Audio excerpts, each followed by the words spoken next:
Salam sukacita, shalom. Saudara, dalam hidup ini ada begitu banyak perangkap. Jangan sampai kita menjadi orang yang terkena perangkap iblis, perangkap dari hati kita, perangkap daripada dunia yang sangat mengerikan, dan ujungnya kita dibinasakan.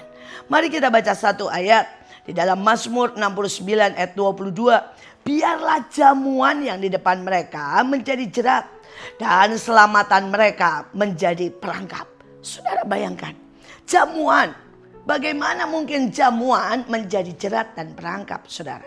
Bahkan yang disebut selamatan. Tapi inilah kenyataan. Hari-hari ini anak-anak muda, bahkan para eksekutor, ada begitu banyak yang merasa begitu letih. Dan tiba-tiba ada jamuan di depan mereka. Saudara, dan narkoba, ekstasi yang membuat mereka kelihatannya lebih bersukacita, lebih segar, lebih bersemangat. Ada anak-anak yang setiap kali mau ujian mereka memakan ekstasi, katanya supaya 2-3 hari tidak usah tidur. Saudara, dan itu semua merupakan perangkap. Tapi jangan pernah kita tidak waspada, karena ada perangkap-perangkap lain. Saudara, jamuan yang merupakan perangkap adalah film-film, atau suara-suara gosip, atau kata-kata yang seringkali seolah-olah membela kita, tetapi ujungnya justru menghancurkan kita. Saya punya seorang teman yang datang karena menangis dan konseling dengan anaknya. Anaknya seorang anak yang luar biasa, anak cinta Tuhan. Anaknya anak yang selalu dari kecil ikut dalam pelayanan. Tapi pada waktu dia menjadi dewasa, tiba-tiba teman-temannya berkata, jangan terus pelayanan. Marilah mulai masuk dalam dunia yang berbeda. Pertama, mereka mulai mengajak mereka untuk ke dunia game. Dan kemudian setelahnya mereka mulai masuk lebih jauh ke dunia pesta pora. Mereka mulai menggunakan rokok, mereka mulai menggunakan ekstasi. Dan mereka tidak sampai kepada narkoba yang berat. Tetapi anaknya mulai berubah. Mereka meninggalkan pelayanan. Mereka bahkan mulai lebih suka kepada dunia hari ini. Semua yang serba instan.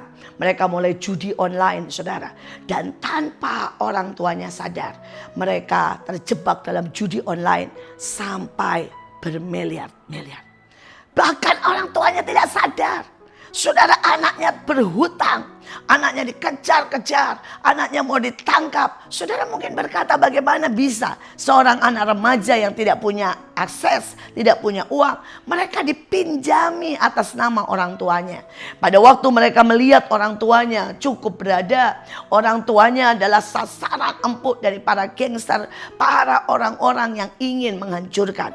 Dan anak kita bisa disebut, dipanggil, dipuja, dikatakan kau orang hebat, engkau bisa menyelamatkan keluarga dengan menghasilkan uang puluhan juta. Mereka bermain saham, bermain emas, saudara, dan begitu banyak penipuan di dalamnya. Inilah jamuan.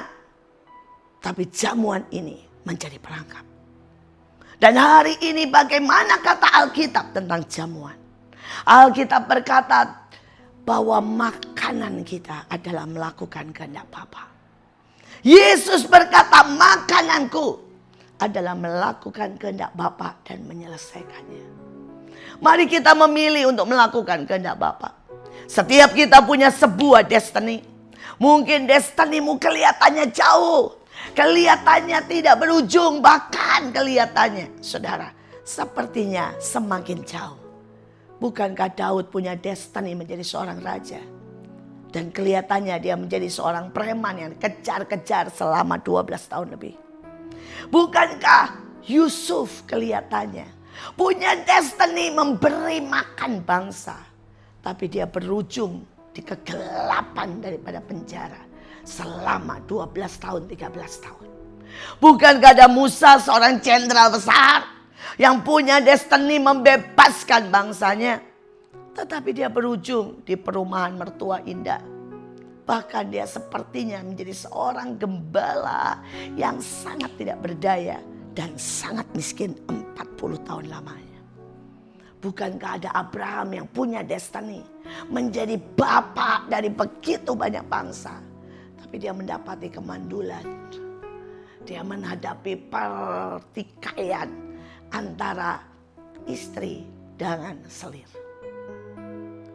Dan dalam hidup ini sepertinya destiny seringkali terlalu jauh. Sepertinya apa yang Tuhan janjikan dalam hidupmu itu masih sangat-sangat impian dan bukan kenyataan. Tetapi saya mau berkata hari ini, itu sudah ada di atas kepala saudara. Itu sudah ada di hidup saudara. Itu sudah ditulis dan itu pasti terjadi. Tinggal masalahnya apakah saudara berani mengambil keputusan hari ini bahwa makananku adalah menyelesaikan kehendak Bapa, melakukan yang Tuhan mau dan bukan yang aku mau. Dan pada waktu saudara mulai berkata, ya Tuhan, saya percaya. Karena saat kita memilih jamuan, bukan jerat, bukan yang disodorkan dunia, bukan yang disodorkan iblis, tetapi yang disodorkan Tuhan. Maka tiba-tiba kita akan melihat semua yang dijanjikan di atas kepala kita menjadi daging. Dan tiba-tiba impian dalam sekejap menjadi kenyataan. Tiba-tiba destinimu ada di depan mata. Persoalannya sekali lagi pilihan atas hidup kita. Day by day, bahkan detik demi detik. Menentukan destiny, menentukan hidupmu. Saudara, saya memilih untuk melakukan kehendak Tuhan. Ketika teman-teman saya berkata, ayolah bekerja. Ayolah menghasilkan uang. Ayolah menjadi kaya. Saya memilih untuk melakukan kehendak Tuhan. Dan Tuhan berkata, buka rumahmu untuk rumah singgah. Buka rumahmu untuk orang-orang miskin. Ketika saya bahkan tidak punya uang untuk membelikan anak saya makan. Ketika saya bahkan tidak punya uang cukup untuk mencicil saudara rumah saya. Tapi hari itu saya memilih kehendak Tuhan. Saya membuka rumah saya untuk orang jalanan, pelacur, pembunuh, untuk para pemulung. Dan saya memberi makan mereka. Saudara bertanya dari mana? Hari itu saya pergi ke pasar mengambil semua sampah dan mengolahnya menjadi makanan yang sehat. Saya pergi ke Goro dan memilih dan meminta saudara semua barang yang mau dibuang dan mengolahnya menjadi makanan yang terbaik. Sekali lagi selalu ada jalan ketika kita memilih kehendak Tuhan. Saudara, ada yang kedua dikatakan selamatan mereka menjadi perangkap. Saudara, hari-hari ini ada begitu banyak pinjaman online. Dan tanpa mereka sadari, saudara, pinjaman online itu ada yang 30%. Saudara, bunganya 1 bulan. 1 bulan. Padahal bunga di bank saja, saudara, kita seringkali dapat sangat kecil. Dan ini mencekik. Saya mendapatkan puluhan, ribuan, jutaan orang berpikir itu selamatan. Tetapi itu adalah kematian. Adalah perangkap. Adalah jerat yang menuju maut. Seorang supir berkata kepada saya, Bu, lebaran saya meminjam 1 juta, 2 juta buat pulang ke kampung. Dan saudara tahu bunganya, dalam sebulan dia harus mengembalikan saudara 3 juta. Dia pinjam 2 juta, dia harus kembalikan 3 juta. Saya bilang dalam sebulan, ya. Dan dia berkata, gak apa-apalah nanti saya bayar pakai THR. Tapi ternyata sesuatu terjadi, dia bahkan tidak bisa bayar pakai THR. Dan saudara, itu sangat mengerikan. Dia mulai digedor, didatangi orang. Hari ini saya mau berkata selamatan yang disodorkan dunia seringkali mengerikan. Mari waspada, itu bisa jadi perangkap. Tapi Alkitab berkata, siapa penyelamat sesungguhnya? Yesus Kristus Tuhan.